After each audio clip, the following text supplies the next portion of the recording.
কিন্তু আরো এগিয়ে যাওয়ার আগে আপনাদের সামনে আমি আমাদের এইখানকার যে পশ্চিমবঙ্গ থেকে আমাদের তারপরে যখন আমরা অনেকগুলো সোসাইটি 116টা সোসাইটি নিয়ে আমাদের একটা ফেডারেশন, সেই ফেডারেশনের সদস্য এই পশ্চিমবঙ্গ সোসাইটি, আমাদের ত্রিপুরা সোসাইটি, সব আমরা কিন্তু এদের সদস্য হিসেবে আমাদের গাইড আমরা কিভাবে কাজ করবো, যে কথাটা একজন সংগঠন বলেছেন খুব ইম্পর্টেন্ট কথাটা।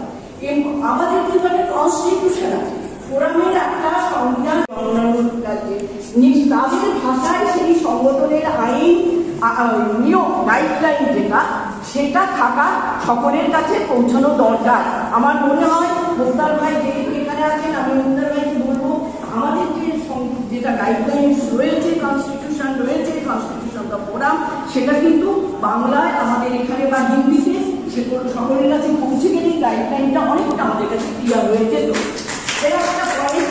আর দ্বিতীয় পয়েন্ট হচ্ছে যে আমরা কি কাজ করবো।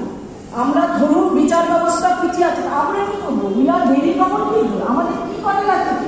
এটা কিন্তু আমাদের সবার মনে প্রশ্ন। হ্যাঁ, করার আছে কি?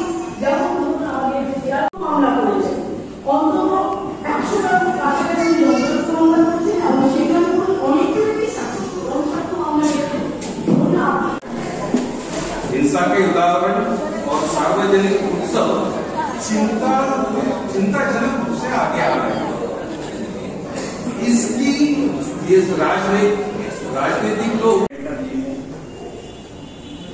तिलक महाराज ऐसे मिले, मतलब मेरा कहना का मतलब है हम अलग अलग राज्यों में रहते हैं।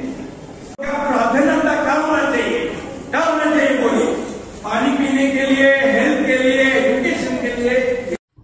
প্রোগ্রামের ভিডিও ছোট ছোট করে ছাড়বো, সেটাকে দেখে আপনারা কমেন্ট করবেন এবং সাবস্ক্রাইব করবেন। Thank you.